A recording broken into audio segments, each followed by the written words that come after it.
Pradėkime mūsų webinarą. Tikiuosi visi viską matot ir galime judėti į priekį. Tai pirmiausia, Costa del Sol ir Costa Blanca tai yra dvi atskiros pakrantės ir dvi skirtingos, kaip Vilnius ir Klaipėda, o gal net Vilnius ir, Kupiškis netgi. Ant tiek skiriasi šitos dvi pakrantės, todėl labai svarbu atskirti, kas čia vyksta, kodėl čia vyksta ir šiek tiek dar pasidalinsiu net apie tai, kad netgi Costa del Sol galima būtų vadinti atskirą respubliką, lyginant su Prancūzija ir kokia nors Italija. Tai šiek tiek informacijos apie tai, kad noriu pasakyti, kad priklausiau šitai bendruomeniai, šitai agentūrai, nes dėl tam tikrų priežasčių ir mano noro eiti į priekį ir daryti, tiesiog matau, kad vienas galiu pasiekti daug didesnių rezultatų ir tiesiog nebeturiu laiko būti su komanda, kuri fokusuojasi tik į agentūrą. Tai kaip matot šone, kas jau perskaitėt, atsiranda nauja kompanija, statybos kompanija White House Marbė. Šiek tiek vėliau apie ją papasakosiu. Tai šie žmonės, kuriuos jūs matote, tai yra po šiai dienai mano draugai. Šiandien buvom susitikę notariniai ir palinkėjom viens kitiem gerų švenčių. Tai viskas kaip ir baigėsi, bet kartu ir aš drąsiai galiu ateiti ir naudotis jų patarimais, arba jie gali man paskambinti. Tai žodžiu, labai buvo smagu nuo kovo mėnesį prisijungti ir konkuruoti su geriausiais ir dėl tos priežasties, kai esi su geriausiais, gali daugiausiai išmokti. Tai jeigu parašytumėt savo klausimus, kurie būtų verti aptarimo šiandien, tai galėčiau gal ir paskaitos metu šiek tiek tai kažką tai apžvelgti, kad arba parašykit klausimus ir mes paskui pačiam gale galėsim tiesiog susidėlioti jum būtent rūpimą atsakymą ir taip manau, kad kiekvienas tada liks patenkintas. Tai jeigu dabar neturite klausimų konkretaus, tai siūlau ir tada nieko nerašyti, bet paskaitos metu pabandysiu daug dalykų papasakoti ir jeigu jums kažkas jau kils klausimas, tai tada, manau, bus daug geriau jį tada ir parašyti. Tai visą laiką galite rašyti drąsiai. Taigi, kelionė, aš kažkaip galvoju, kaip čia pradėta paskaitą, kad būtų lengviau visiems ir galvoju, papasakosiu aš jums, kaip reiktų pradėti kelionę su manim. Gal net ir su kitais brokeriais, bet tiesiog dažnai susiduriu su tokia situacija, kad kai žmonės ar užsiregistruoja, ar paskambina, tai būna toks aptarimas šioks toks ir tenais labai daug dalykų paaiškėja. Tai tolimesniuose etapuose kartais žmogus yra tokioj padėty, nežinau, kiek iš jūsų esate tokioj, kur dar tik galvojat, kažkada atvažiuosit ir sakot, čia neverta dar nei skambinti, nei panašiai, bet kartais, žinokit, geriau paskambinkit dabar, aš jums kai ką papasakosiu, kas galėtų būti jums naudinga ir tą susitikimo datą būtų labai gerai kaip galima anksčiau sužinoti, kad aš jums galėčiau skirti maksimalų dėmesį tas 2-3 dienas, kai dalyvausiu jūsų apžiūrose su jumis. Plus, labai gerai yra tai, kad jeigu jūs nieko nežinot apie Ispaniją arba tik galvojat apie tai, tai irgi papasakosiu dalykus, kurie gal šiek tiek jums atvers akis arba pasidarysit šiek tiek namų darbų prieš tą atvažiavimą ir tada būsit labiau pasiruošę. Dar yra toks dalykas, kad jeigu būnat paskambinat ir sakot, va, Kristijonai, atsiųsk man pasiūlymus, tai yra toks dalykas, kad galiu aš jums atsiųsti pasiūlymus, viskas gerai, bet jeigu jūs atvažiuosit po 3, 4 ar 5 mėnesių, tai jų tiesiog nebebus. Arba jeigu bus, tai vienas iš, nežinau, iš 5. Tai dėl pasiūlymų visada galite užeiti į Idealistą, pasižiūrėti, kas ten yra ir ten didžiąją dalį rasite tikrai, o ten jau kur pagal jūsų norus savo ir investicijai, tai tada aš jau jums parinkčiau. Bet jeigu manęs paklaustumėt, kur geriausia investicija, kai dažniausiai šitą klausimą girdžiu, tai aš jums galiu parodyti, kur geros investicijos, kur yra tik pinigai, tik tai skaičiai, bet dar nei vieno žmogaus nemačiau, kuris atėjęs sakytų, tinka. Nes mes turim ne tik tai loginį mąstymą, bet ir emocijas. Tai dabar irgi sėdžiu vienam iš mūsų butų, kuriame irgi buvo nuoma ir investicijai, bet visgi, kai ateini, tapo antrais namais, jokios nuomos ir panašiai čia net nekvepia. Tai va, tai labai prašau, kad susitarti jūsų atvykimą, susitarti, kiek laiko dirbsime ir nes kai atvažiuosit, aš jums galiu ir lietuvišką nuomos kompaniją automobilių pasiūlyti. Jeigu dirbsime labai intensyviai, tai maksimum jums kainuos kelionė iki Esteponos ar Benalmadenos ir aš jūs visą laiką vežiosiu ir toj vietoj nesukit galvos dėl automobilio ir panašiai. Tai tiesiog, kai yra labai intensyvi kelionė, tai automobilio jums tikrai nereiks, nes jūs vakare tik norėsit vyno ir pailsėt nuo informacijos kiekio. Ir dar yra labai svarbu, kad planuotumėt savo kelionę ne savaitgalį, nebent norit atvažiuoti, tarkim, šeštadienį ar sekmadienį ir pabūti šiek tiek pasišildyti, o paskui pirmadienį jau pradėti darbuotis. Aišku, netaikykit į švenčių laikotarpį, nes mes tai norim dirbti, bet ispanai nenori dirbti. Tai čia irgi toks atsitinka, kur aš jau turiu spausti ant žmonės ir ne visą laiką pavyksta taip, kaip reikia tą kelionę. O vis tiek tai yra laikas. Tai kuo greičiau žinosit, kada atskrisit, užsibukinsit laiką, nesusidubliuos su kažkuo kitu. Atrodo tokios smulkmenos, kurios, kaip sakant, gal ir nėra dabar labai svarbios, bet jeigu jūs nusileidžiat su lėktuvu ir man skambinat Kristijoną iš vietoj, tai Kristijonas gali jums pasakyti, negaliu, nes aš dirbu su kažkuo. Tai tiesiog atsitinka taip, kaip gyvenime būna. Tai jeigu norit, pasiskambinkite iš anksčiau, ypatingai jeigu planuojat per vaikų atostogas, tai žinokit, čia einamiausios datos. Tai va, šiek tiek dalykų, kaip pradėti kelionę ir važiuojam tada toliau. Tai dar vienas dalykas, kad kodėl, pavyzdžiui, aš palikau Alicante ir persikėliau į Marbėją, nes aš pradėjau nuo Alicantės ir dabar jau gyvenu, pavadinkime, Esteponui. Tai Alicantės regionas yra, mano galva, ne tiek patrauklus investuotojams, ne tiek patrauklus žmonėm, kurie nori vaizdų, kurie nori daugiau žaisti golfą, daugiau, nežinau, net judėti, gal į tą pačią tarifą. Tai Alicante, mano galva, nėra tiek pritaikyta tiesiog judesiu į žiemą, nes ne per seniausiai buvau Kalpė, Altėja Hills. Tai liūdna iš tikrųjų, nes žiemą golfo laukai apytuščiai buvo. Jeigu kas mane sekat Instagrame, tai turbūt šiek tiek matėt. Ir teniso kortai iš vis uždaryti. Tai Marbėjui, arba Esteponui, arba toj pačioj Benalmadenui. Vietos gauti yra sudėtinga. Nekalbu aš jau apie kitą dieną.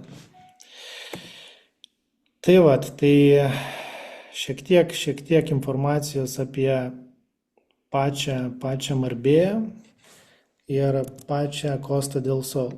čia šiek tiek matau susibliubliavo, tai padarysim taip. Kaip ir istorijose, pas mane viskas yra kaip yra, net ne be pagražinimų, tai va, kaip matot, kartais ir technika paveda. Tai aš norėčiau šiandien su jumis pakalbėti grinai apie 130 km ir kad Marbėja tai nėra ir Estepona, ir Sotograndė, ir tas pats Gibraltaras, ir nežinau, jeigu padalintumėm dar į Kanceladą ar kokį nors ten Benalmadeną ar Hogironą, nes dažnu atveju žmonės sako, noriu gyventi Marbėjai.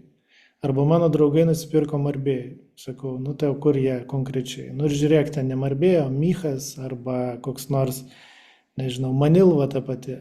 Tai Marbėja yra, pavadinkim, Puerto Banus, New Andaluzija dar pavadinkim Marbėja, gal net ir San Pedro kažkiek tai.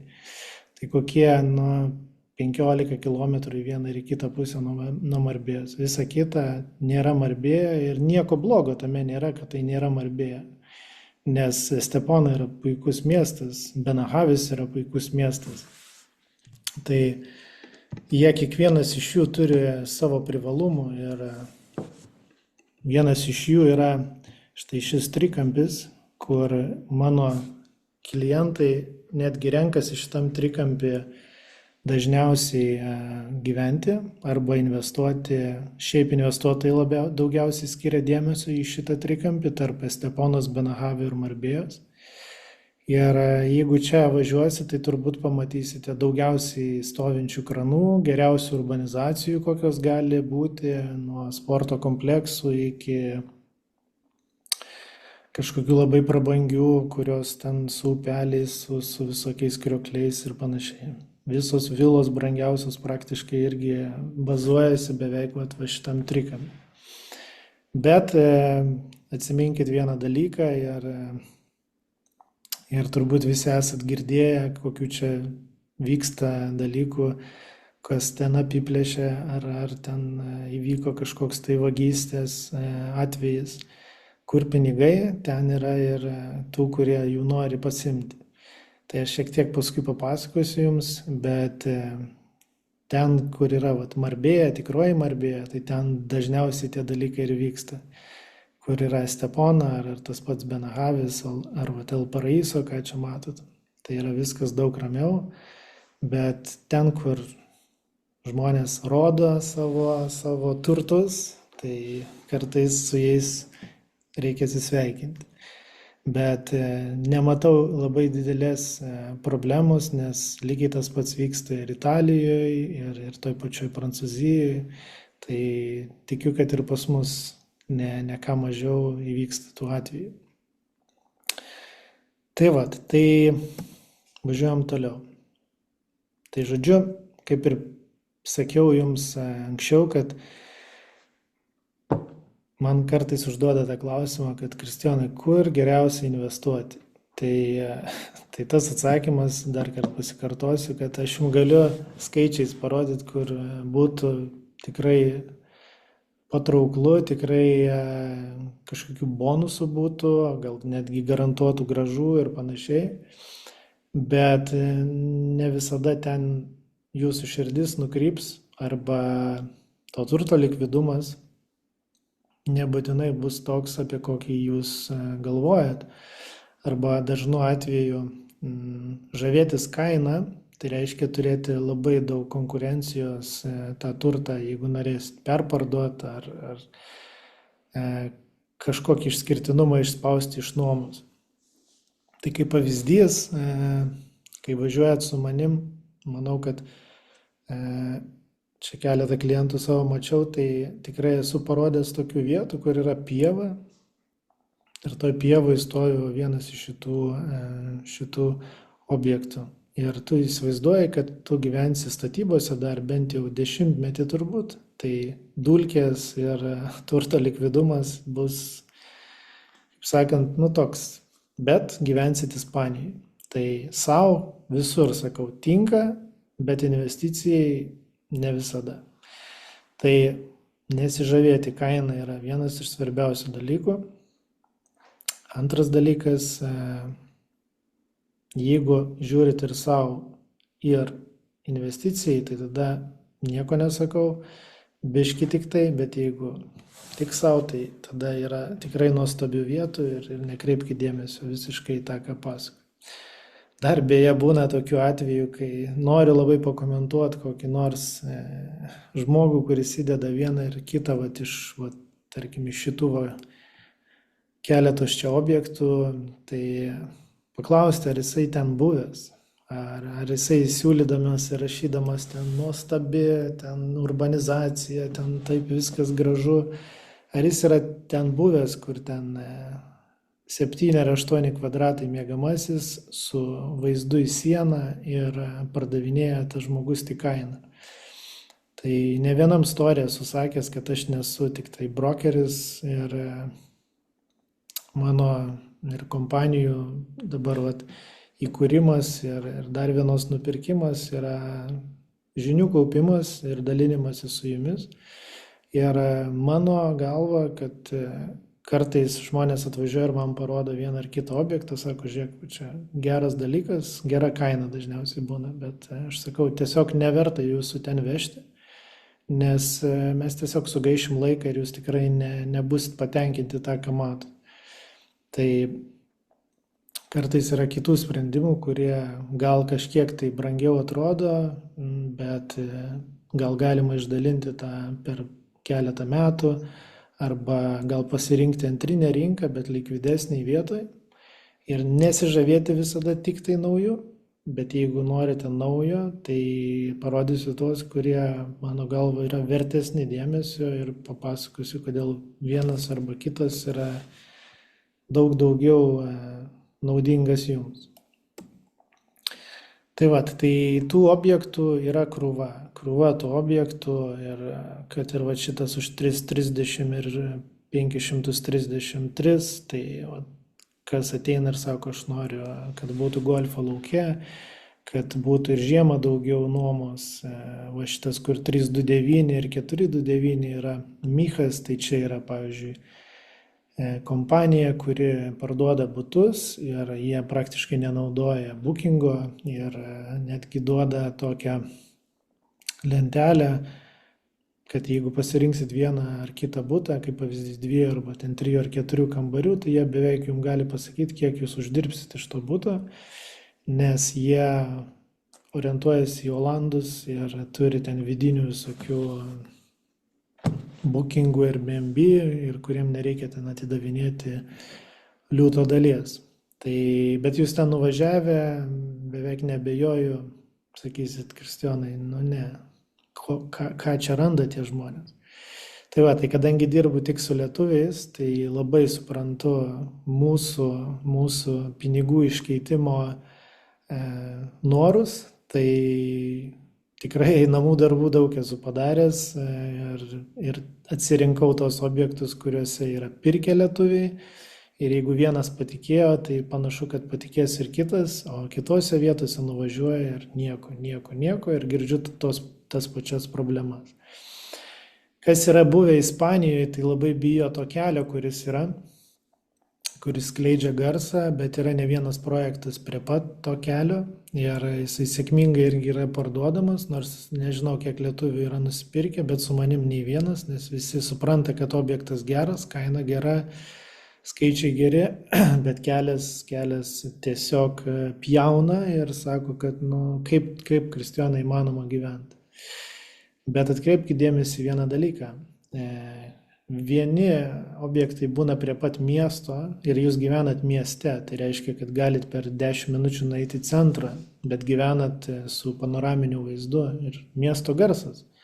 Antras dalykas, atkreipkite dėmesį, kad statos ir vilos už 3, už 5, netgi ir didžiuliai kompleksai, kur ten milijonai investuojami ir jie vis tiek statomi ir vis tiek yra parduodami, nes čia yra ne tik tai Lietuvos rinka, čia yra žmonių, kurie net negirdi to kelio ir tie žmonės, kurie gyvena mieste, prie autobusų, pastoviai pripratę garso, ten tų traukinių ir tie patys prancūzai, norvegai, danai. Mes tai gėlių vaikai, mums tik tai reikia miško ir kad viskas būtų kaip Palangoje, kad jokio garso ir panašiai. Tai už tai kartais būna labai sudėtinga patikėti, kad vis dėlto investicija gera, tų objektų nėra daug gerų ir dar tas kelias. Tai kas čia jį nupirks ir kodėl čia auga 20-30 procentų. Tai tiek apie naujus kažkiek. Jeigu sakau, kyla klausimų, rašykit ir mes juos aptarsime po viso webinaro. Antrinė rinka. Tai aš tai sakyčiau, kad reiktų žiūrėti minimaliai nuo 300 tūkstančių, nes Malagos, Marbėjos, Esteponos pusė vis tiek yra brangesnė ir ieškoti to lobio, kaip yra Torreviejoje, Alicantėje, yra neįmanoma. Arba jeigu jūs jau ten surasit kažką, tai nemanau, kad jūs ten norėsit kelti koją. Ir tiesiog bus apgyvendinta arba labai, labai maža kvadratūra ir tie rajonai jums gali tiesiog nebūti prie širdies. Jeigu turite, kaip pavyzdys, 100 ar 200 tūkstančių, tai labiau siūlyčiau investuoti į naujos statybos ir palaukti 2 ar 3 metus ir pasimti banko paskolą ir su jie nusipirkti naują daiktą, negu iš tų pačių stengtis nusipirkti ir kažką padaryti. Tai aplinka nepasikeis, jūsų butas gal ir pagerės, bet rizika bus labai didelė. Tai su antrinė rinka dažniausiai 99 procentai, kai jūs įeisit, reiks remonto. Tai aš tą matydamas ir įkūriau mūsų antrą kompaniją, kuri rūpinsis šitais dalykais. Tai šitam bute, kur dabar esu, jau padarytas toksai, pavadinkim, baigtinis remontas, nes nauja statyba dažniausiai būna 100% baigtumo, bet reikia pridėti šiek tiek meilės, šiek tiek minkštų baldų ir viskas tampa labai gražu. Su antrinė rinka reikia ir meilės, ir pinigų, ir nervų, ir viso kito. Tai, žodžiu, jeigu kažką radot ir jums labai patinka ir turite energijos ir savo žiūrit, taip, kaip sakant, vėl aš nieko nesakau, kaip norit, taip darykit. Tai sunkiausia iš tikrųjų man dirbti yra ne su pačiu, pavadinkim, pigiausiu, jeigu ieškom kažkokį už 300 ir reikia kažką tai, tokio, kad užmerksim į viską akis, griausim ir statysim, kaip pavyzdys. Bet su 500 tūkstančių. Tai yra sunkiausia dalis, nes 500 tūkstančių yra toks nei tai labai super geras, nei tai labai super blogas. Ir tas toksai,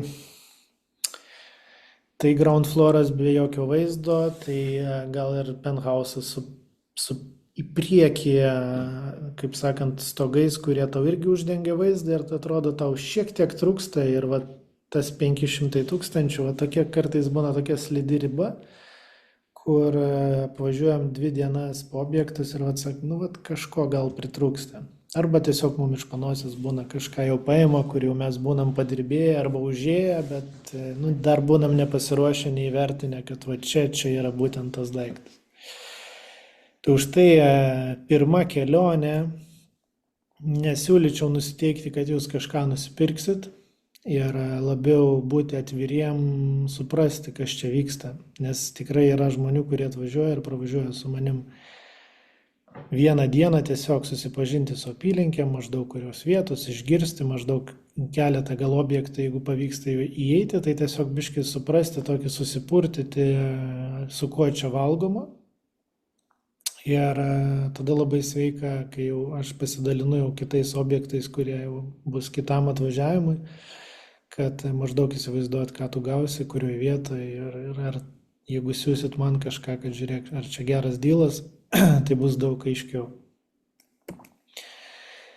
Tai jau kai perlipam 600 dažnų atvejų, mes jau gaunam beveik tai, kas būtų visai neblogai. Aišku, vėl, mes dažniausiai pratę pirkti kvadratus.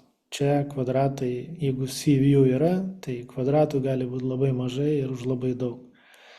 Tai Tiesiog kartais reikia važiuoti, žiūrėti ir tada tai bandyti įsivaizduoti, kaip viskas bendrai atrodo, nes urbanizacija šitam projekte už 695 ground floras 89 kvadratų yra vienam labai geram komplekse, kuris nepaliktų jum jokių abejonių, o nuvažiuotumėt į, tarkim, 695, kur yra New Andalūzija, tai dėl saugumo, taip, penthausas yra geriausia opcija dėl saugumo, bet jeigu turėsit kokį gerą automobilį ir nebus parkingo, tai irgi gali kažkas tai, kaip sakant, įbrėžti ar dar kažką, nes su sena statyba gali taip būti, kad ne visur yra parkingas, bet miesto centras. Tai va, tai visus šitos dalykus reikia vertinti ir važiuoti, žiūrėti ir kartais net įvertinti kelionę nuo automobilio iki buto, nes dabar persikėliau į kitą butą. Kol kas interneto dar nėra, tai nesukėliau visos informacijos, bet nunešti daiktus iki pačio buto nebuvo pats smagiausias dalykas, nes jisai buvo pačiam centre urbanizacijos, aišku, vaizdas geras, viskas super, bet arba iš Markadonos grįžus nusinešti daiktus yra šiek tiek sportinis interesas jau atsiranda. Na, bet gal nėra blogai. Tai va, tai turto likvidumas. Kodėl vis dar kils kainos? Kodėl čia lengviau atsigauna viskas po krizių? Tai per šitą laikotarpį mačiau ir verslininkų, ir žmonių, kurie norėjo investuoti ir kurie norėjo pirkti savo. Ir kadangi dirbau international komandai, tai mačiau, kaip anglai, danai, norvegai vertina, prancūzai kaip vertina. Tai kad dabar vyksta Vokietijoje krizė, tai iš to vis tiek kažkas uždirba. Ir kažkas, tas, kuris uždirbo iš to, nepaslaptis, kad nori tą turtą, jeigu jisai žiūri ant tai, turėti irgi kažkokiam kurorte. O vienas iš patraukliausių kurortų ir yra Costa del Sol pakrantė. Tai kažkam blogai, kažkam gerai ir čia taip jie ir keičiasi. Tai ypatingai žmonės, kurie nori praleisti ne tik tai vasarą, ne tik tai žiemą, bet ir ieško kažkokių tai aš čia labiau šneku apie amerikiečius, kurie čia atrado irgi tokį, kad jie atvažiuoja su savo kalba, gali lengvai susišnekėti ir tų visų chaosų, nuo viso to chaoso, kuris vyksta ten tam aukštam lygmenį, nori pabėgti, nes nežino, kaip čia viskas toliau dėliosis, kaip čia viskas keisis. Tai ypatingai amerikiečiai sako, kad čia Europa tai yra ta šalis, kuri vis dar kažkaip atrodo viskas daug stabiliau ir žmonės yra žmonės, jie nesureikšmino čia tavęs, kad ar tu esi italas, ar tu esi prancūzas, su tavim vienodai šneka, jokios atskirties nesijaučia, Costa del Sol praktiškai visi šneka angliškai, ko nepasakyčiau gyvendamas Alicantėje, nes ten nieks nesistengia taip stipriai kaip čia. Bet čia, kadangi toks kraštas, tai tu jautiesi visiškai puikiai. Tai dėl to žmonių noras čia būti yra labai didžiulis. Aš asmeniškai nesijaučiu net, kad aš negyvenu Lietuvoje, nes tai yra tik 4 valandos skrydžio ir tu realiai esi Vilniuje. Ko nebūčiau pasakęs, kai gyvenau Dubajuje ar toj pačioj Anglijoje, kai taip lengvai nepapulsi į savo šalį. Tai va. Kodėl vis brangiau? Vis brangiau kiekvieną kartą, kai atvažiuoja man klientai ir sako, kodėl, Kristijonai, vis brangsta ir brangsta čia. Lietuvoje tai ten palaikai, kaip sakant, turtą ir nereikia ten mokesčių mokėti tuos 2 metus, o čia mokėsit kiekvieną kartą, kai pirksit jūs, pirks iš jūsų, pirks iš to, kuriam pardavėt. Ir šitą 10% įrašiau čia bendros išlaidos antrinės rinkos, pirminės rinkos, ten daugiau nei 13, ten paskui pasidalinsiu dar skaidrę. Tai Jeigu gavot gerą kainą 2 kambarių butą už kokius 400 tūkstančių, tai žinokit, kad normalu jį paskui vis tiek bus realizuoti su gerais baldais kažkokiais ar remontu net už kokius 600. Nes taip maždaug dėliojasi. Tai vat kas bus, kai tie, nežinau, kiek čia turės pasikeisti, 5-6 metai, kai visi tie, kas prisipirko už 600 pradės pardavinėti, tai irgi bus vėl 600, nieks nenorės už tiek, kiek pirko pardavinėti, plus naujam pirkėjam mokesčiai 660, tai žodžiu, žiūrėk, ir jau 720 kaip minimum. Tai va, tai valstybė padarius savo, nežinau, ar paslaugą čia, bet viskas brangsta, ne tik tai, kad brangsta, bet dar ir valstybė pasiemo savo dalį, dėl ko žmonės priversti yra pardavinėti vis didesnę kainą. Taigi, turto prieaugis. Tai tikėtis iš senos statybos, kad nusipirkot pigiai ir jisai ten pabrangs stipriai. Na, turbūt, jeigu nusipirkot pigiai, nežinau, kažkokiu stebuklingu būdu už tikrai mažus pinigus arba nusipirkot ir ilgai palaukėt, bet tai turėtų būti pirmoji juostai, nes tos žemės tikrai nepadaugės. Ir ten daugiau neprisistatys, tai va čia tas turto prieaugis tikrai bus, bet aišku, ne toks super didelis, bet pavyzdžiui, perkant iš brėžinių, tikrai galima ir mačiau savo pavyzdžiais, savo klientų pavyzdžiais, kaip žmonės pirko kovo mėnesį už 400 tūkstančių, dabar gali nieko nedarė parduoti už 530. Tai tiesiog faktai yra tokie. Ir kiek dar tos kainos kils, tai vėlgi atsisukime į Ameriką, pažiūrėkim į tos pačius Torontą ar ten, dabar gerai nepamenu, bet buvo pas mus ofise atėję keletas amerikiečių. Jie lygiai taip pat galvoja, sako, kiek gali čia kiltos namų kainos. Tai pas mus vilos kainuoja vidurkis 4-5 milijonai. Ten vidurkis 15, gal net ir daugiau. Tai, kaip sakant, nekilnojamas turtas. Visi nori gyventi, visi nori kažkur tai būti. Taigi, senos statybos pliusai ir minusai. Tai šiek tiek jau jums pasakojau, kad sena statyba dažniausiai reikalaus remonto. Taip. Nereiks laukti, galit nusipirkti ir gyventi kažkiek tai, bet ar jums patiks ten gyventi, klausimas. Nes aš dabar, kaip sakiau, persikėliau į naują būstą ir tikrai fainas būstas, pirmoji linijoje, gražioje urbanizacijoje, būtas didžiulis, bet šalta jame, nes viskas marmorė, viskas gražiai, bet jį prišildyti jau yra reikalų. Aišku, vasarą iki lapkričio, nuo kokio balandžio iki lapkričio mėnesio, tai bus kaifas, nes bus taip, kaip turi būti. O šitie mėnesiai bus šiek tiek vėsesni. Bet jeigu ten atsirastų šildomos grindys, to būtų nekeiščiau į nieką. Tai dėl to sakau, viskas sprendžiama. Stengiuosi viską pasimti į savo rankas, kad galėčiau jums pasiūlyti visiškai kompleksinį sprendimą nuo padėjimo nusipirkti iki galutinio išpildymo, kad jūs turėtumėt daiktą, kuris jūs džiugintų arba galėtumėt išnuomoti ir iš to gauti pajamas. Tai naujos statybos pliusai ir vienas minusas. Tai paėmiau seną skaidrę, nes jinai, manau, labai gerai atitinka. Tai nežinau, kiek jūs esat susidūrę su Ispanijos rinka, bet kas girdžiu yra ir šiai dienai Lietuvoje, kad žmonės nori to 100% baigtumo ir kad iš vis nieko nereiktų daryti.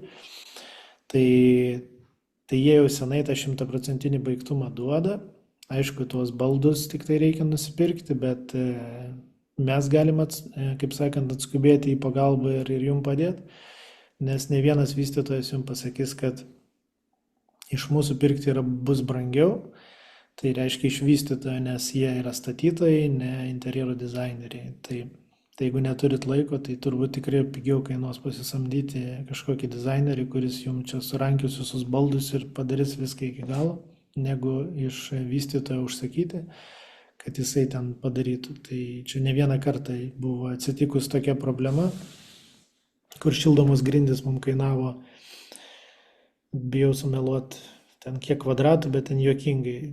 Kainavo 55 000 ir mes su advokatais tą sumą sumažinom iki 14 su trupučiu.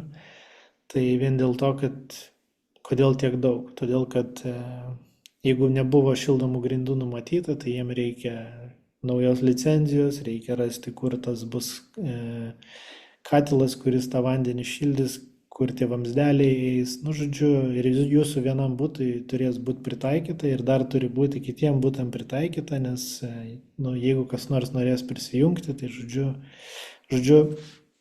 išbrangsta taip kosmiškai, kad kai pasiūlai tinklelį ir paklausia, ar tai įmanoma, jie sako, įmanoma, ir tada tu, sakant, už juos pagalvoji. Aišku, vystytojai irgi po 2008 metų krizės daug dalykų patobulino ir tuos spekuliantus išmetė iš rinkos, nes jeigu kažką vystai, tai turi turėti atskirą banko sąskaitą, į kurią krenta pinigai, tu jų kaip ir nematai, nes bankas tave prižiūri. Tai dėl to pakeitimo mes galim jaustis ramiau kaip pirkėjai.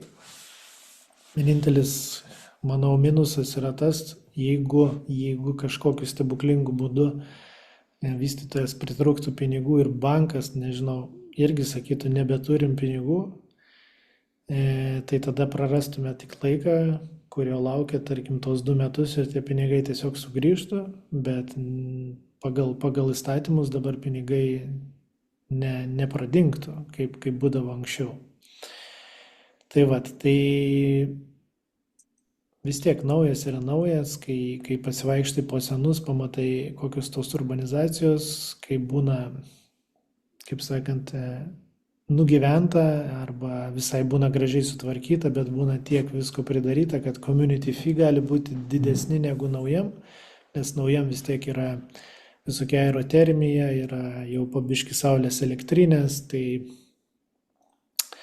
yra tų dalykų, kad praktiškai iš mano jau patirties mes esam 90% perkam tik tai naują ir arba laukiam, arba jau paskutinius objektus mokam, aišku, šiek tiek tai brangiau, tuos beveik 30%, bet naujam. Mes, aišku, eisim į tuos objektus, kurie yra antrinės rinkos ir gerose vietose, bet tai mūsų bus visai kitoks konceptas, tai dėl tos priežasties biškai darysim viską kitaip. Bet kas toliau žiūrės serialą Kristijono Instagrame, tai galės viską pamatyti. Tai trumpalaikė ir ilgalaikė nuoma. Tai nieko naujo, atsiperkamumas trumpalaikės nuomos yra 7 arba iki 10%, esu padaręs irgi webinarą apie tai. Ir čia reikia, aišku, įdėti daugiau pastangų, kad tai gautum, nes tuos 4-5% tu gali susirinkti per vasarą, nes ten, jeigu butas nuomojasi 2000 eurų per mėnesį, tai įmanoma išnuomoti tokį butą ir už tokią sumą praktiškai per savaitę. Tai geriausias verslo modelis yra Lietuvoje praleisti vasarą, o žiemą praleisti čionais.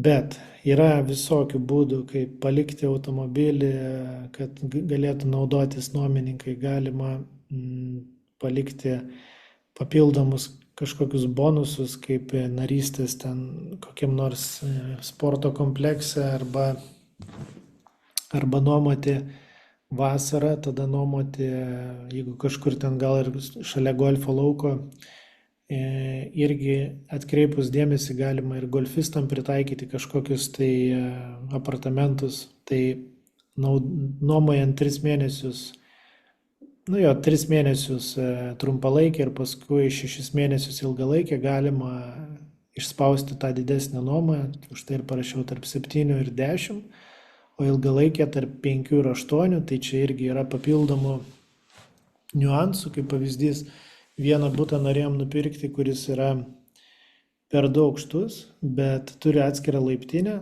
tai mes įprastai mėgstam iš garažo padaryti antrą butą, o čia yra tokių objektų, kur terasa yra beveik 100 kvadratų ir tenais padaro dar 2 arba 1 kambarių butą. Tai jūs perkat vieną objektą, o gaunat 2. Tai čia jau jūsų fantazija, kaip jūs ten sudėliosit visus bookingus, bet žmonės tą daro ir yra kas nori tokių dalykų. Tai, kaip sakant, toks yra pasakymas, sako, kam tau pinigai, jeigu neturi fantazijos. Tai jeigu turit fantaziją, tai galima čia tų dalykų padaryti. Tai dažnas irgi klausimas dėl ilgalaikės nuomos, tai kad nemokius klientus pamiršti, tai yra draudimas, arba paprasčiau pasakysiu, yra tiesiog 11 mėnesių pasirašyti sutartį ir tai bus traktuojama kaip trumpalaikė nuoma ir tie okupados teoriškai negali likti pas jūs. Dabar yra priimtas dar naujas įstatymas, kuris, jeigu jūsų klientas tapo nemokus, tai jūs jį galite ir iš ilgalaikės irgi išmesti. Mes diskutavom su mano advokatu Antonijo, tai jisai sako, viskas gal ir ok, bet sako, kadangi iš seniau yra visokių likę tų sutarčių ir panašiai, tai sako, įstatymas kaip ir mūsų naudai, kas nuomoja, bet pažiūrėsim, kaip tai bus realybėj. Tai realybė tokia pati, kad jeigu tas nuomininkas ten nei vaikų nieko neturi, tai tikrai bus lengviau. Jeigu žmogus gyvena ir tikrai atsitiko kažkas tai jam, tai ir turi visą šeimą, tai kaip ir Lietuvoje, tai nebus taip paprasta. Taigi, perkant turtą galima gauti bookingo statistiką. Tai irgi pasiėmiau seną skaidrę, jinai labai gera. Tai ne tik tai paprasti žmonės, kurie nuomoja, gali jums pateikti tokią statistiką, bet yra ir jau kompleksai, kurie jums gali, pasakyti, jeigu vienaip ar kitaip perkat, kiek jūs uždirbsit nusipirkę vieną ar kitą butą. Jeigu jisai buvo nuomotas, tai jūs galite netgi sutaupyti 1 metų tą tokį tuščią periodą, nes, žinot, kol jūsų butas įsivažiuos, tai reikia šiek tiek laiko. Bet jeigu nusiperkat butą, kuris jau, kaip sakant, juda ir daro pinigus, tai šiuo atveju galima tikėtis tų pačių pinigų, kurie buvo prieš metus. Tai nemanau, kad kažkas nežino, kad aš turiu Instagramą ir kur dalinuosi savo stories, kur ten kasdien važiuoju ir kažką tai darau ir ten nesuvaidintus emocijas ir panašiai. Aišku, reiktų daugiau man reelsų kelti, kad tas liktų, nes daug informacijos pradingsta per vieną dieną, bet nepaisant to, džiaugiuosi, kas žiūrit ir tikiuosi jums patinka ir ta informacija jums būna arba bent jau nuotaikai pasikelt arba tikrai vienu ar kitu atveju norit kažką daugiau sužinoti ir jau man paskambinat ir sakot, va, mačiau, Kristijonai, įdomu, pasidalink daugiau informacijos. Čia irgi šiek tiek apleidau visą Facebooko, bet ten irgi istorijose galit matyti, tai tiek yra darbo, kad reiks galvoti, kaip man čia tą visą informaciją sudėlioti, nes turbūt jau ir man reiks asistento, kuris ne vienas NT brokeris iš Lietuvos man rašo, kad išmokyčiau jį dirbti čionais. Tai pabiškai ateina laikas, kai matyti ir aš jau turiu turėti žmogų, kuris tiesiog dalinsis tą informaciją ir rašys tiesiog ir kels informaciją. Tai jeigu matot, kad čia nieko nėra ant sienos, tai žinokit, visada storiai yra pilni informacijos. O dabar tie apiplėšimai, kuriuos esat girdėję, tai aš jums šiek tiek pasakojau, tai Marbelas regionas ir New Andalūzija, tai yra tie rajonai, kur daugiausiai susikaupia pinigų. Ir dažniausiai apiplėšimos vilos yra tos, kurios yra nuomojamos, tai dažniausiai turbūt ta informacija kažkokiu tai, nežinau, būdu turbūt atiduodama, arba vis tiek tu atvažiuoji, tavim gal pasidomi ten ir panašiai, ir jeigu jau atvažiuoji ir užsisakai tokius apartamentus, kurie ten kainuoja 1000 eurų už naktį, tai matyt, kad atsiveši daiktų, kurie bus lengvai paimami ir gali atsitikti visokių dalykų. Aišku, kuo toliau, tuo viskas tobulėja, tai užsisakyti apsaugą ir sumokėti tai apsaugai tą 100 ar nežinau, 200 eurų, kad ten stovėtų 1 ar 2 žmonės, turbūt tampa normalu. Nes jeigu turi tiek pinigų, kad leistum dienai 1000 eurų viloje, kuri kainuoja ten 10 milijonų, tai turbūt ir atitinkami turėtų būti sprendimai. Tai va, tai ir šiaip tas pirmas aukštas yra toksai lengvas grobis, netgi kartais, nežinau, gal ir kokiam sodininkui, kuris va eina, žiūri, jūs turit maką, o jis neturi. Tai kodėl jisai gali nepasimti jūsų kompiuterio? Tai yra urbanizacijų, kurios yra atviros ir senos, kur neaišku, kas kaip kur, bet yra tikrai urbanizacijų, kur gali nerakinti durų ir viskas ten yra puiku ir galit gyventi ant pirmam aukšte ir dėl to vat, ir siūlau kartais apvažiuoti tos objektus ir pamatysit, kur pirmą aukštą galit pirkti drąsiai, o kur būtų klausimų. Okupados, tai irgi vis klausinėjat manęs tų dalykų, tai čia yra tas, okupados, tai yra tie žmonės, kurie apsistoja jūsų bute, tai jie galėtų dar apsistoti ir bute, kaip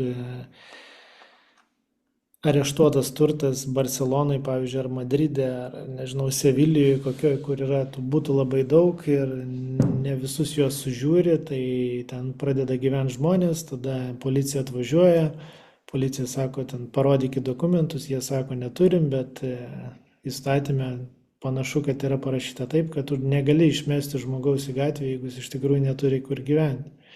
Tai dėl to ir užsitęsia tas visas procesas.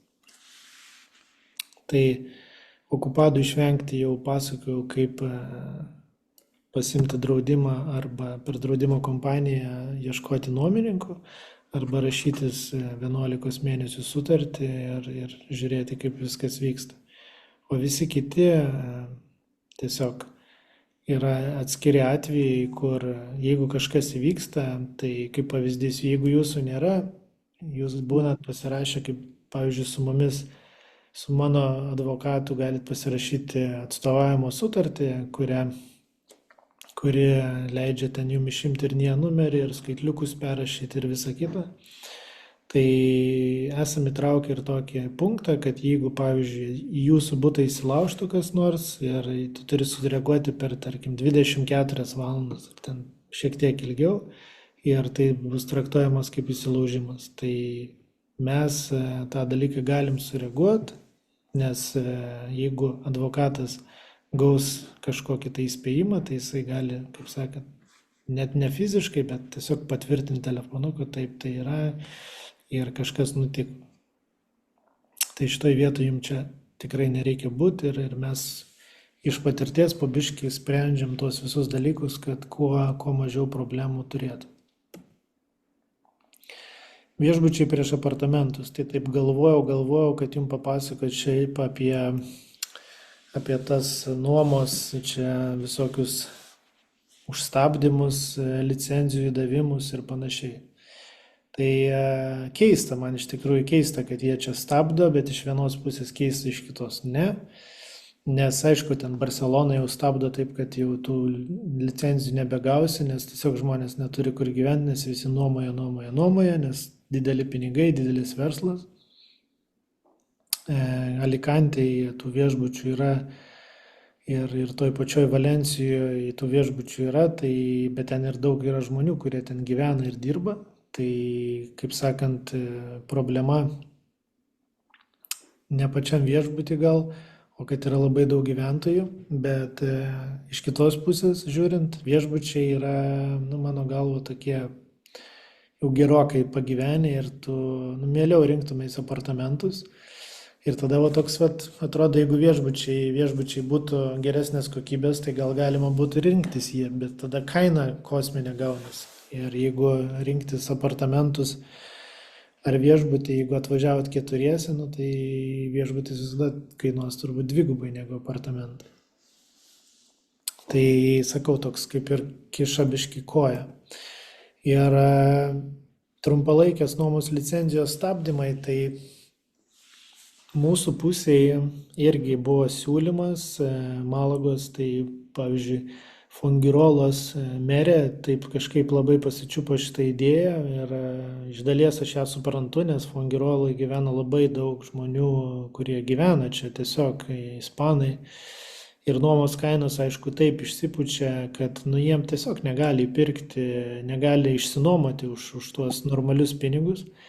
Ir tai iš tikrųjų sudaro problemą, bet koks nors ten Michas ar ta pati Estepona ar Benalmadena, tai nemato iš to problemos ir tarkim Benalmadenoje taip yra daugiau viešbučių, tai gal ten kažkokia konkurencija, bet iš kitos pusės vakar buvau su klientais, tai vystytojai sako, kad yra nu, visada, jeigu duris užsidaro, langas atsidaro. Tai kompanijos pradeda burtis, žmonės pradeda burtis į tam tikras, kaip čia pasakyti, ne paketus, bet susibūrė 5 arba 10 būtų ir jie gauna kitą licenciją ir tada nuomoja kaip atskirai. Tai, žodžiu, tų sprendimų yra.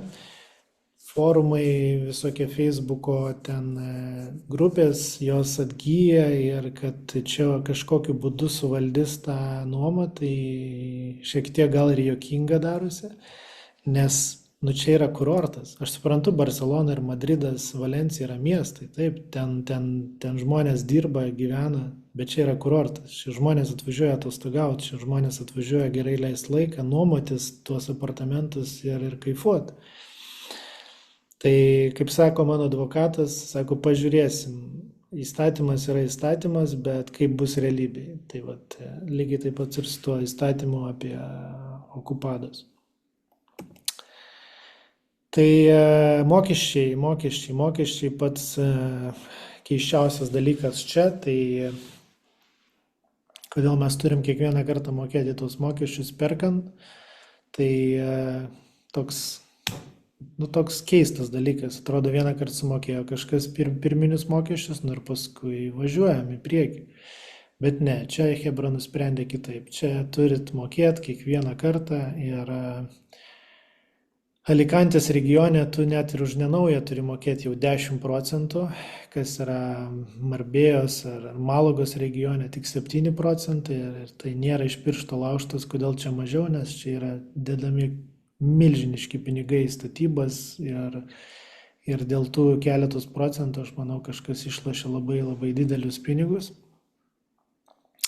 Tai turto pirkimui 10 arba 7%, 1% advokato paslaugos, tai 1,2 dažniausiai būna, nes plus PVM-as ir 1 arba 1,2 irgi notaro paslaugos ir turto registracija. Tai notaro paslaugos dažniausiai, jeigu antrinė rinka priklauso nuo puslapio kiekio jūsų bylutėj, tai jos nesužinosit turbūt iki paskutinės akimirkos, bet gera žinia ta, kad tai yra nuo 3000 kažkur iki 9000 nuo turto kainos, tai yra lubos.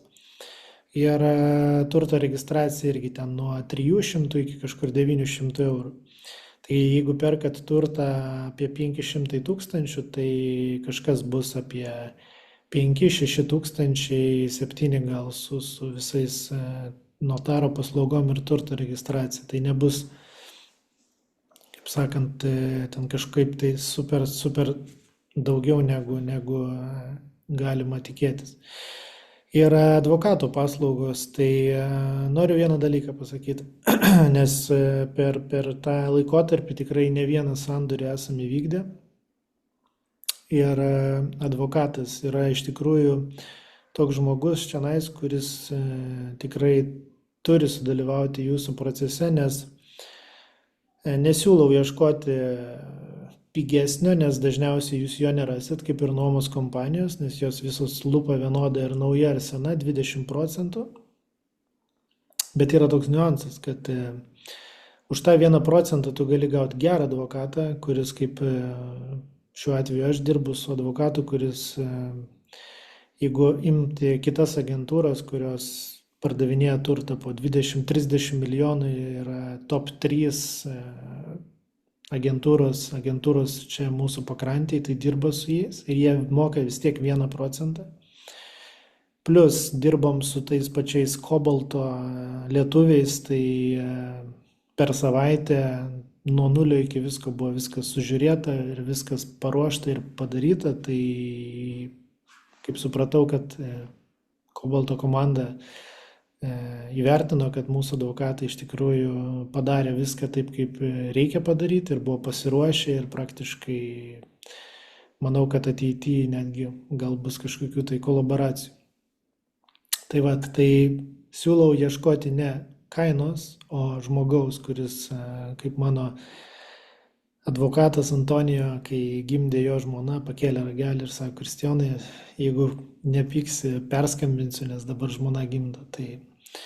Tai ir savaitgalį pakėlė man ragelį ir tikrai atstovauja mus ir esam susigrąžinę keletą rezervacinių mokesčių, kas yra neįmanoma praktiškai. Tai ir sumažinę kainas, nes jisai orientuojasi tik tai nekilnojamo turtą ir žino vystytojai, žino, kur juos paspausti ir nesiūlau, kaip sakant, ieškoti pigesnio, nes paskui esu matęs, kaip klientai pasiunčia ant 3 raidžių savo advokatus, kurie nieko nedaro, nieko neatstovauja ir tik tai tada, kai ar mano pagalba, ar kažkieno tai kito ten vystytojo, ar nežinau, žmogaus, kuris pardavinėja, kažkaip sprendžia vienaip ar kitaip problema ir jis tada pirmas atsiunčia sąskaitą ir sako, nu va, jau ten viskas paruošta, jau arba sandoris įvyko. Tai žodžiu, paskambinkit man, aš pasidalinsiu kontaktais ir manau, kad sutaupysit laiko ir nervų. Tai nusipirko turtą, vienas dalykas. Dabar antras dalykas, nusipirka turtą ir dar turit jį išlaikyti. Tai kiekviena urbanizacija turi savo baseinus, turi savo žolytę, turi savo apsaugą, turi savo džymą, coworkingą ir ten už mano nugaros dar ir bariukas yra. Tai visas tas dalykas atsistoja į mėnesinį mokestį, vadinamasi community fee. Tai bendrija nusprendžia visus dalykus ir išsidalinant būtų kiekio ir tas sviruot gali nuo 200 eurų iki 500, o gal net ir 1000, jeigu ten bus labai daug baseinų, labai daug visko. Tai visada reikia klausti ir geros urbanizacijos yra tiek atidirbusios savo, kad netgi sporto klubo, kurį turi, dalina žmonėm, kurie ateina iš lauko ir taip dengia jūsų mokesčius. Todėl aš esu praėjęs jau tuos, kaip sakant, pats dalykus ir kai jūs man skambinat ir sakot, Kristijonai, noriu to ir to ir to, tai aš jums galiu maždaug sudėlioti tą kelionę taip, kad ir galėsit sutaupyti, ir galėsit gauti gerą urbanizaciją, ir turėsit tą turtą likvidu, kuris vienaip ar kitaip, gal dėl vienokio ir kito priežasčių, gal jums nebus ten super vaizdo, arba ten, nežinau, kaip jūs viską įsivaizdavot, bet mes galim nuvažiuoti, kur labai labai bus gražu. Bet ten nebus nuomos. Galima nuvažiuoti ten, kur bus viskas labai arti, bet gali būti nesaugu. Tai visus šitos dalykus įsivertinant, aš esu pats praėjęs nuo Puerto Banuso iki Manilvos krašto, kur ten vaizdai kosminiai, bet kartais sakai, bet sako, aš norėsiu nuomoti ir sakai, nu, pamatysi, paklausk agento, kuris prieki stovi, ar ta nuoma bus gera ir jisai gali pradėti inkšti arba sakyti, jo, kažkas. Tai sakau, aš nesu brokeris, aš esu jūsų atstovas ir man jokios problemos nėra dėrėtis ir nuderėti nuo 2 milijonų 200 tūkstančių, 200 tūkstančių. Aš nuo to, kaip sakant, nenubednėsiu, nes man yra sportinis azartas ir man patinka daryti viską, kad būtų rezultatas ir aš tą pats darysiu su savo kompanija, nes mes irgi eisim, dėrėsimės, pirksim, darysim naujus butus, vystysim tuos pačius ir naujas statybas. Tai aš jums galiu, sakau, atskleisti tas mažas gudrybės, kaip tie patys brokeriai pardavinėja baldus, kurie būna įskaičiuoti, bet, kaip sakant, kad nenorėtumėt dėrėtis, tai sako, neįskaičiuoti ir tada, kadangi nenorit sugaišti laiko, tai sako, tai žiūrėkit, jeigu ten norit dėrėtis, tai mes tada jums įskaičiuosim baldus ir tada jūs kaip ir jausitės patenkinti, kad išlošėt, bet iš tikrųjų dažnai būna, kad nieko neišlošėt, o tiesiog buvo pozicija tokia. Tai va, tai IBI nerezidento mokestis, tai irgi priklauso nuo kvadratūros. Tai kartais būna, kad kuo daugiau kvadratų, tuo daugiau mokėsit. Tai vidurkis nuo 700 iki 1600 metinis mokestis. Ir basūra, tai šiukšlės būna kartais įskaičiuota. Ir dėl to tas nerezidento mokestis būna arba šiek tiek mažesnis, arba šiek tiek didesnis. Tai va, tai principe tiek mokesčiai parduodant. Tai jo, tai jeigu galvojat daryti, kaip sakant, nupirkau ir pardaviau, tai čia atskiras pokalbis turėtų būti, kaip reikia įkurti įmonę, kaip susimažinti procentus perkant, kaip jūs turėsit išlaidas padengti ir kaip nemokėti tų 19 ir 24 procentų, nes jeigu pirksit kaip fizinis asmuo, tai tą pačią akimirką, kai pardavinėsit, tą pačią akimirką ir susimokėsit. Tai labiau siūlau perkant galvoti jeigu apie savo arba apie nuomą, bet jeigu flipinimui, tai jau turit daryti verslą ir turit galvoti apie kompanijas. Ir jeigu kam reiks išskirtinės konsultacijos, tai paskambinkit, bet aš jums ir tam turiu sprendimą, kad jums iš vis nereiktų sukti galvos, jeigu norit investuoti į Ispaniją ir kažkokį pirmą žingsnį žengti ir tada per mūsų istoriją gal tada patys pribręsit ir sakysit, va, mačiau, noriu pats pabandyti. Tai va, tai tiek. Jeigu galvojat apie banko paskolą, tai irgi turiu keletą tokių nepriklausomų brokerių, kur labai sveika būtų prieš kelionę jiem atsiųsti dokumentus, įsivertinti savo mokėjimo galimybės ir gauti garantinį raštą, kad žinoti maždaug, kokį butą galim žiūrėti, kiek kainuos tas butas, kiek reiktų skirti dar mokesčiam, ar jeigu pirksit naują, tai daugiau šansų, kad gausit visą sumą, jeigu pirksit antrinę rinką, tai dar reiks daryti tada turto vertinimą. Tai irgi ne visada gali būti tas turtas, kaip sakant, normalios kainos, gali būti pervertintas, kuris jums labai patiks. Tai už tai ir sakau, prieš tai pasiskambinant, papasakojot savo situaciją, aš tada šiek tiek jūs nukreipsiu, kur ką reiktų daryti. Ir jeigu turit 6 mėnesius ar gal net metus, pasiskambinam ir bus tikrai laiko susidėlioti visus namų darbus, šiek tiek apsitarti, gal po pokalbio sakysit, aš kažkada atskrisiu, bet vis tiek, Kristijonai, nenoriu trukdyti dar, pats vis tiek važiuosiu, norėsiu kažkur pabūti, kažkur tai biškelį apšilt kojas, bet dar ne apie NT, bet tiesiog O gal būtent apie NT, bet nori pasinuomoti skirtingose kompleksuose ir skirtingose miesteliuose apartamentus ir biški pats pajausti apie ką visą tai. Tai galite iki to pasiruošę būti. Tai va, tai dokumentacija išvardinta, tai jeigu kažkur tai jums kažkokio banko reiks, tai man parašė mailą, aš galėsiu jūs užregistruoti ir jums atsiūs papildomai vis tiek, kokių reiks dokumentų, tai čia galit nusifotografuoti arba maždaug žinot, ko maždaug reiks, bet kiekvieną kartą paprašysiu jūsų konkrečiai ir galėsite viską nusiuntę jau gauti kažkokį tai atsakymą. Na ir NIE numeris, tai turbūt daugelis jau vis tiek, Ispanija nėra jau ta šalis, apie kurią nieks nežino, bet jeigu čia yra žmogus, kuris net nežino, kas yra NIE numeris, tai pavadinkim mokesčių mokėtojo kodas, be kurio jūs nieko nepadarysit, tai reiškia nenusipirksit nei automobilio, nei namo, nei kursit, nežinau, kompaniją, nei atsidarysit banko sąskaitą, nei išleisit vaiką į darželį.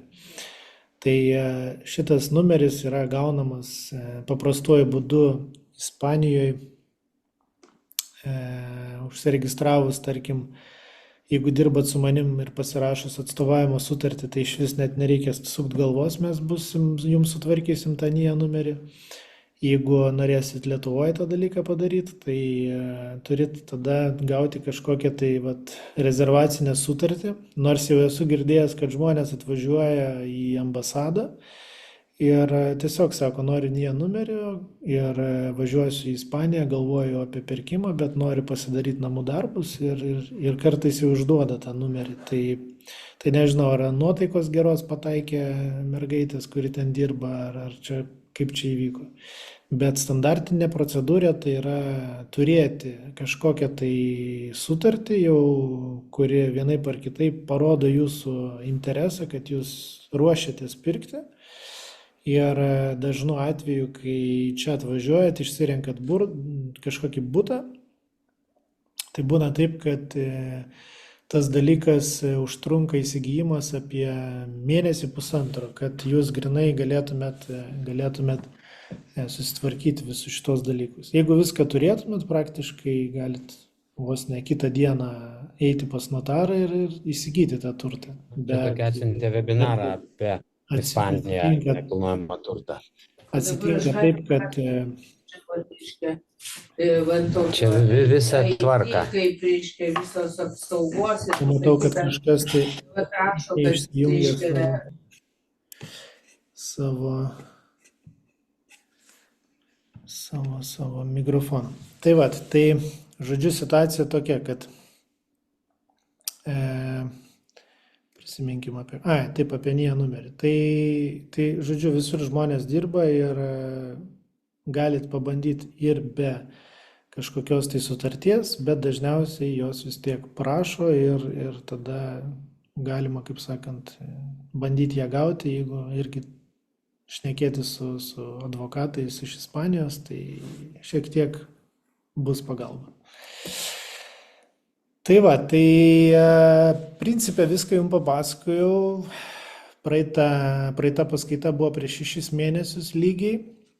Tai buvau ten užsirašęs tokį tikslą, ką padaryti žadu per 6 mėnesius. Tai buvo smagu perskaityti. Tai buvo prieš 6 mėnesius planas buvo pirkti NT pirmąjį. Tai tada naujų objektų pristatymą padaryti ir seno buto sutvarkymas ir pardavimas Ispanijoje su 60-70% antkainiu. Tai dėl pirmo NT pirkimo Ispanijoje, tai čia esu dabar Esam pasiruošę pirkti dabar 2 arba 3 butus vienu kartu, baigiam biurokratinius dalykus sutvarkyti su kompanija, kad viską galėtumėm padaryti. Tai iki naujų metų nespėsiu, bet vyksta dėrybos ir labai įdomus naujas procesas.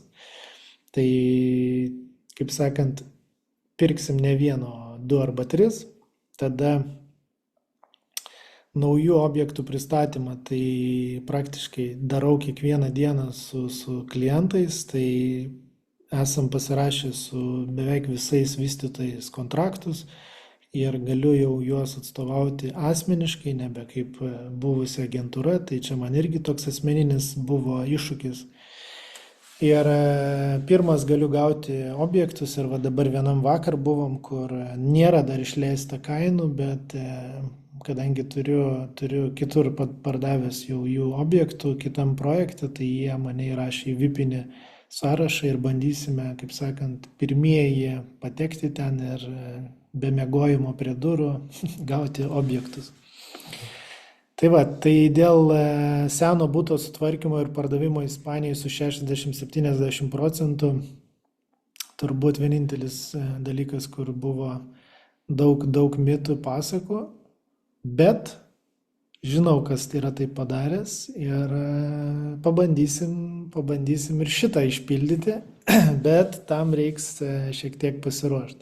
Tai aišku, viską tą pamatysit storėse ir jeigu man pavyks, tai bus iš tikrųjų geras pasiekimas ir bus labai įdomi informacija. Tai ką, tai pavyko man per tuos 6 mėnesius atsiskirti ir tapti nepriklausomu, bet išlikti draugais, taip sakant, ir dalintis klientais, kai aš neturiu laiko, nes kartais susidubliuoja laikas, tai turiu visą agentūrą, kuri gali mane pavaduoti. Taip pat turim White House Marbėje, tai mūsų kompanija, kuri dabar po biškį vykdo remontus, žiūrim logistikas, kiek kas kainuoja, kur kaip ką pirkti, žodžiu, tokius dalykus, namų darbus smulkius darom, prieš atvežant visą lietuvių komandą, kuri leis jum gauti įdomų pasiūlymą, kurį tuoj pristatysiu netrukus. Taip, ir aišku, mano asmeninis pasiekimas nuo kovo mėnesio irgi tikrai daug lietuvių yra prisipirkę dabar nekilnojamo turto ir labai džiaugiuosi už tai, kad lietuviai turi daug pinigų ir kad jūs esate turtingi ir kad nebeapsiribojat ties Palanga, Nida ir matot, kad yra tikrai kitų vietų ir matot, kad galima iš to ir uždirbti ir patiems pagyventi ir visai kitaip pažiūrėti tuos pinigus ir daugelis žmonių net pakeičia požiūrį, kad turėdami nekilnojamą turtą Ispanijoje atvažiuoja kartais vyrai pailsėti nuo šeimos, bet toj šeimoje nieko blogo nėra. Tiesiog vyrai šiai dienai tiek daug dirba ir jie nori tiesiog, matau, pailsėti, pabūt savaitę su savim, pagalvoti ne apie problemas, o apie idėjas, apie tiesiog atsikelt, nežinau, pasidaryti kavos, kad nieks nešauktų, kad niekas nieko neprašytų, ten eiti sportuoti, bėgioti, paskaityti knygą, susistatyti save į vietas, nes vis tiek mes dirbam mažiau fizinio darbo, daugiau protinio, tai tas tampa toksai pabėgimas nuo rutinos ir atostogos bet kada jūs norit. Senatvė irgi žmonės nori čia būti ir čia šilta ir dėl to mažiau skauda, kaip sakant, nugarą ar kojos ir tu gali visą laiką judėti, vaikščiot. Ir kaip matėt, pačioj pradžioj webinaro sakiau, kad nežinau, kodėl Alikantės pusėje viskas yra taip labai aprimę, bet pas mus čia gauti padeliui ar tenisui ar tam pačiam golfui laiką yra iššūkis. Ir niekas net kaip sakant, nesipriešina, kad kainos pakilo dvigubai. Tai va, tai situacija tokia, kad esam taip pat ir paruošę vieną butą, kuriame dabar esu iki galo ir dar keletą ruošiam, kur irgi tokius ne visiškus perdarimus, bet tokius pabaigimus darom. Tai namų darbai padaryti, pirmieji butai, manau, bus po naujų metų, kur jau griausim iš esmės ir darysim rimtus reikalus. Na ir pasiūlymas, kuris bus ateityje, tai mūsų tikslas yra toks, kad matom, kaip čia chebra dirba, tai ne veltui aš paminėjau tos 2-3 butus, nes vis tiek turint komandą čionais, kurie gali dirbti, vienur griauti, kitur ten, nežinau, gruntuoti ar ten baldų statyti, ar turėti vieną showhausą, tai tam reikia turėti tų butų šiek tiek daugiau.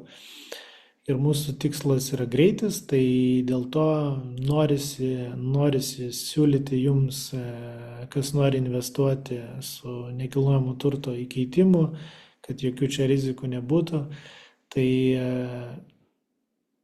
7% su 3-6 mėnesių grąža, nes tikiu, kad galima nuo 0 iki rezultato padaryti per 3 mėnesius, bet tam šiek tiek reiks dar laiko ir šiek tiek to įdirbio, tai 6 mėnesiai tai čia iš vis, manau, per ilgai, bet manau, kad vis tiek nėra blogai, jeigu galite, kaip sakant, apsukti bent jau 2 kartus savo pinigus ir nebūtinai turėti visą sumą, galima bus ir turėti ir 200 ir 300 tūkstančių, tai kam įdomu galės man parašyti ir aš tada jums papasakosiu, arba turėsim atskirą jau dalį, kur aš pradėsiu dalintis objektais, į kuriuos galima investuoti ir maždaug kiek jie užtruks. Ir ten, jeigu mėnesį kokį užvėluosim, tai padovanosim jums gal dar 1% už tai. Tai, žodžiu, nauja rinka, nauji iššūkiai, naujas galimybės ir jums uždirbti. Tai jeigu norite tiesiog uždirbti pinigų, tai nebūtina bus jums pirkti tos nekilnojamus turtus, bet galėsit pasinaudoti mūsų įmonę, kaip sakant, kaip galimybė. Tai va. Tai dabar galim sugrįžti prie atsakymų į jūsų klausimus, kuriuos, jeigu jūs ten man brūkštelėjot. Ir va, kaip tik kažką matau. Tai dabar galite rašyti visus klausimus, jeigu klausėt manęs ir nieko neparašėt.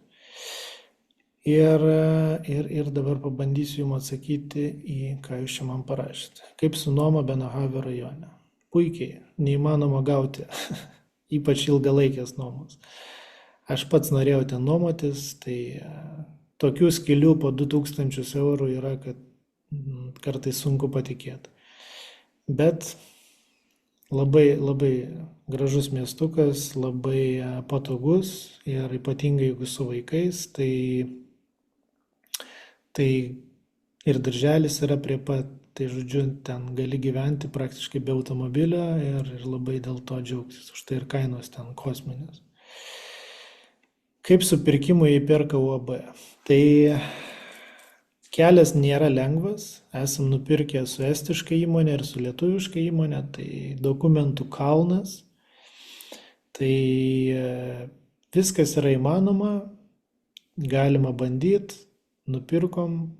Bet čia jau, kaip sakant, reikia sėsti, žiūrėti, ką pirksit ir tada reiks pasiruošti krūvas dokumentų, krūvas įrodymų, iš kur pinigai, kaip jie ateina, ten, žodžiu, bet viską įmanoma padaryti. Greta parašė, kad ačiū, buvo labai naudingas webinaras, ačiū Greta. Ir taip, sveiki patikslinimą, ar yra išduodamas naujas trumpalaikės nuomos licenzijos Marbelos Alikantės regione, ar priklauso nuo miesto vietovės. Tai jūs praktiškai atsakėte į klausimą, tai dabar yra kai kas, kaip ir minėjau jums, Fungirolai stabdo, bet Michas, pavyzdžiui, sako, ne, viskas ok, važiuojam.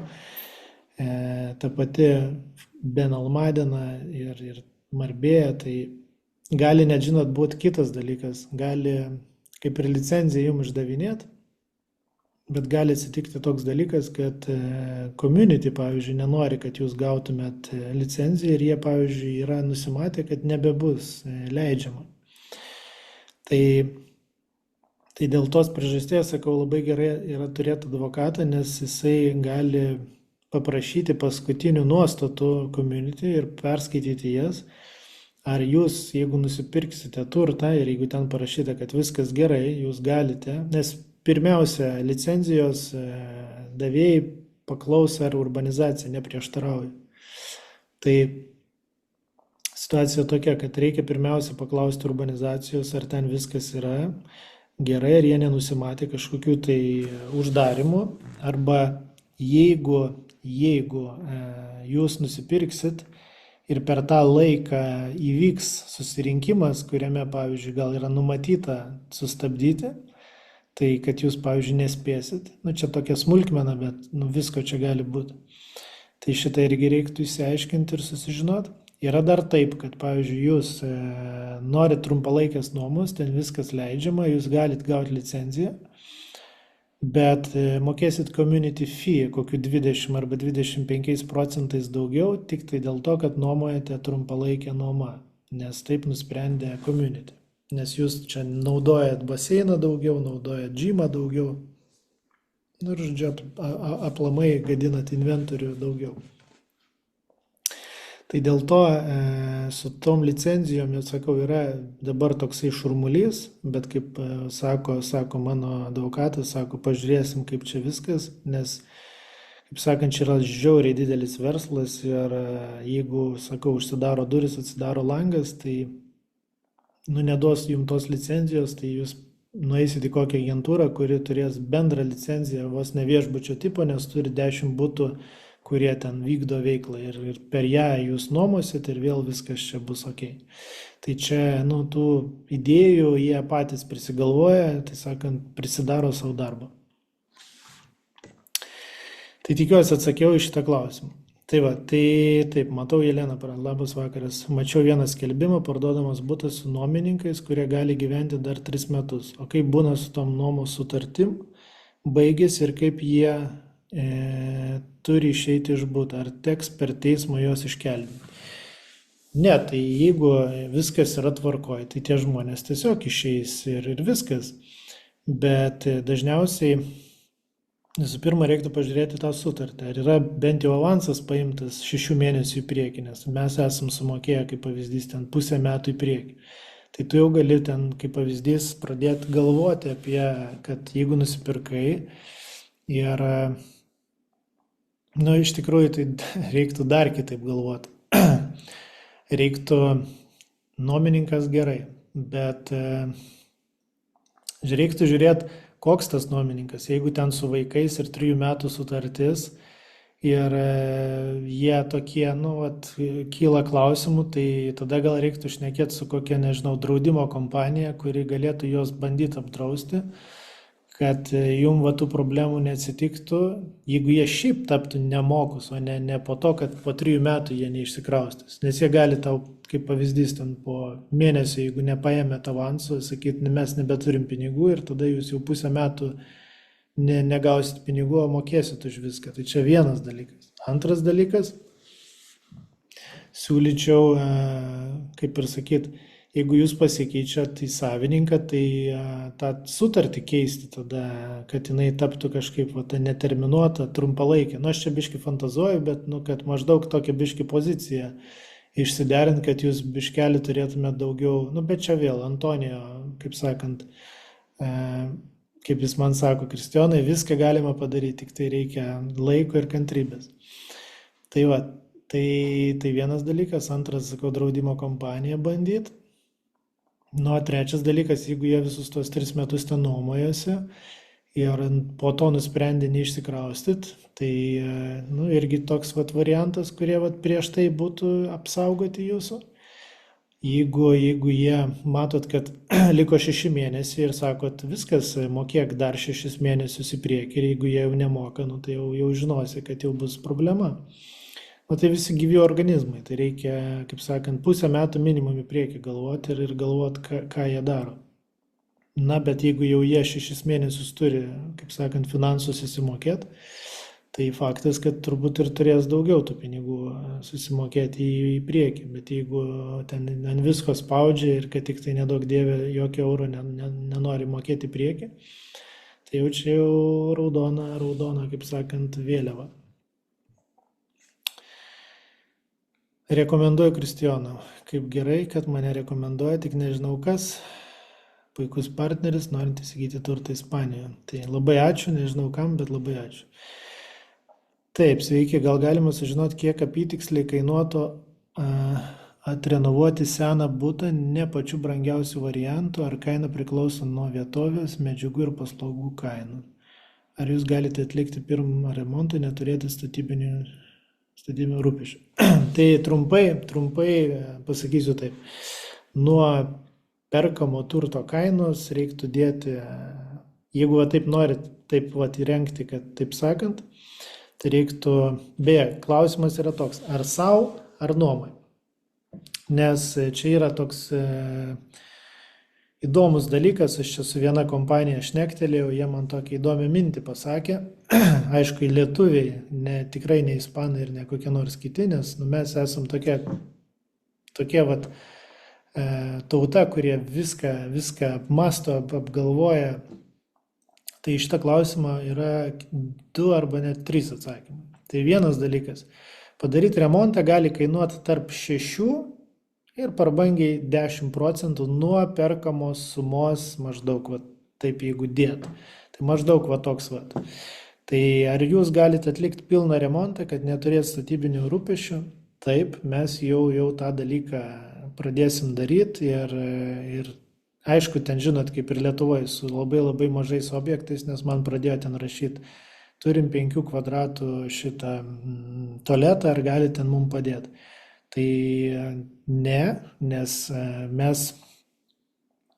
mes esam vis tiek orientuoti į tokį biškį didesnės apimtis. Tai jeigu kažkas norit renovuoti vilą, nes mūsų komanda labiau yra tokie fasadų ir vidaus pilno įrengimo, kur, kaip sakant, jau tokius rimtesnius darbus nuo pradžių iki galo, nes iš tikrųjų atsivežti lietuvius iš Lietuvos nėra pigus malonumas, bet Ispanijai reikia Lietuvos kokybės ir manau, kad tikrai vertins, nes mačiau vienintelius vokiečius, kurie pasisamdė ispanus ir stovi už nugaros ir sako jiem kaip daryti ir labai nervuojasi ir tada jie padaro. Bet tam reikia jeigu turim 3 ispanus, tai dar 3 vokiečių reikia. Tai mes tikimės, kad turėsim 4 lietuvius ir 1 prižiūrėtoją, kuris tik parūpins, kaip sakant, kad netrūktų medžiagų, netrūktų, žodžiu, logistiniai dalykai.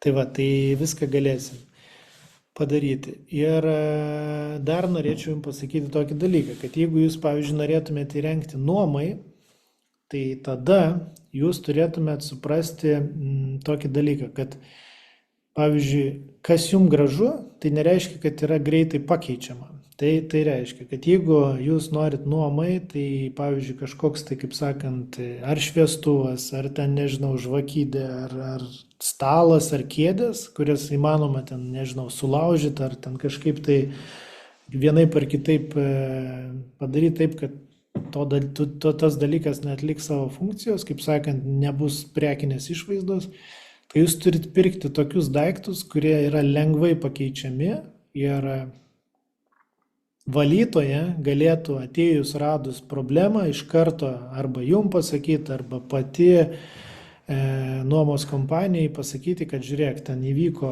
kažkoks tai, kaip sakant, sulūžo kažkoks daiktas, automatiškai tas daiktas kažkokiu būdu per atstovą turi būti nuperkamas, turi būti prisekta sąskaita, parodytas, kad naujas daiktas yra nupirktas, pakeistas ir tada, kaip sakant, kleiminti iš to jau svečio, kad jisai sulaužė ir ne tai, kad pirmą gauti pinigus iš svečio, o tada jau jūs ten kažką keisit. Tai turėtų būti ergonomiškai pažiūrėta į tą situaciją ir reiktų konsultuoti su tais, kurie jum atliks tą nuomą. Ir jie jum galės, manau, ir sudaryti netgi daiktų žemėlapį, kaip butas turėtų atrodyti, kai valytoja ateina su lapu popieriaus, ant kurio nupiešta, kaip butas turi atrodyti ir kur daiktai turi sugrįžti. Tai čia vienas dalykas. Ir dar kaip lengvai būtų pakeičiami, kad jums nereiktų ten paskui ieškoti daiktų, kad kuo ten ką pakeisti ir pakeisti tą interjerą, kuris buvo sukurtas, toks malonus ir tas, kuris funkcionalus ir, žodžiu, taip kaip pagal idėją turėtų viskas būti. Mes neužsiemam nuomą, aš neturiu, kaip sakant, tikslo į tai lysti, bet norėjau pasikviesti lietuvius į pokalbį, bet čia mano problema, nes aš tiek esu užimtas viskuo, kad manau, kaip sakant, nežinau už kiek laiko, nes visada jo mažai, kai darysiu dar vieną webinarą, tai arba nežinau, kada pabandyti pasidaryti su jais, nes patiko man jų idėja, patiko ta mintis, kad jie daugiau visko, kaip sakant, mato, daugiau visko išgalvoja, ne taip kaip mūsų, pavadinkim, mūsų ispanų kompanijos, kurios tiesiog, nežinau, tų pačių spinų negali padaryti, patys važinėja, negali per atstumą atrakinti ir panašiai, ten self-check-inų padaryti. Tai mes norėjom pirkti viešbutį, tai kur būtų iš vis net nereikėję žmogaus, kuris ten priimtų ten raktus ir panašiai. Tai yra tų sprendimų labai daug, tik tai reikia juos pritaikyti ir jūs, jeigu darot tuos dalykus, tai jums juos pasakyti, kad jie yra įmanomi ir taip sutaupysit laiko, nervų ir kaip visada pinigų. Tai manau, kad esmę pasakiau, visą kitą skambinkit, visą kitą pritaikysiu asmeninę patirtį ir pabandysiu jums padėti. Nebijokit atvažiuoti, prasivažiuoti vieną dieną, tik tai užsisakykit laiką su manim ir tai nieko realiai jums nekainuoja. Tai norit investuoti, prašau, norit nusipirkti savo, prašau, turit pinigų ir norit uždirbti, irgi variantas, norit padaryti kažkokį remontą, irgi yra sprendimas. Tai pasidalinsiu su kiekvienu, kaip sakant, savo patirtim. Jeigu vis dėlto nuspręsit, kad norit pirkti NT Ispanijoje, bet ne mūsų pakrantėje, tai mano partnerė, su kuria po šiai dienai palaikom puikų ryšį ir karts nuo karto aš vis dar atiduodu jai klientus, tai visada galit sukontaktuoti su Daiva ir kam reiks, aš galėsiu jos numeriu pasidalinti. Nuostabus žmogus, visada išklauso, visada nori padėti ir tikrai jos patirtis yra milžiniška. Tai kas vis dėlto galvojate apie Torrevieja, Alicante, Calpe, Morairą, nežinau, kaip sakant, norit toj pusėje kažką rasti, tai kreipkitės į Daivą, nuostabus žmogus ir tikrai jums galės padėti. Na, o jeigu norit, kaip sakant, padirbėti su manim, tai mano telefoną matot štai čia, aš atviras jūsų idėjoms ir jeigu jums reikia konsultacijos, skambinkit, jeigu reikia patarimo arba kažkokios tai teisinės, teisinio atsakymo, nes esat kažkur tai kažkokioj situacijai, tai irgi galėsiu pasidalinti savo advokatų kontorą ir tada galite tiesiai pateikti informaciją ir tada gauti, kaip sakant, atsakymą. Tai šiandien tiek, džiaugiuosi, kad žiūrėjot, atleiskit dar kartą už tai, kad įvyko tik tai dabar ir kad dar turėjau atidėti, bet gyvenimas yra toks. Tai džiaugiuosi, kad esat su manim, kad nepagailėjot šito laiko ir jeigu ką, numerį matote apačioj, skambinkit ir mielai lauksiu Ispanijoje ir nesušalkit ir gražių švenčių jums, gerų naujų metų ir turbūt jau pasimatysim 2025 metais. Tai ačiū visiems, ačiū klientams ir ačiū naujiems žmonėms, kurie ateis į mano gyvenimą. Tai ką, dėkui jums ir iki greito.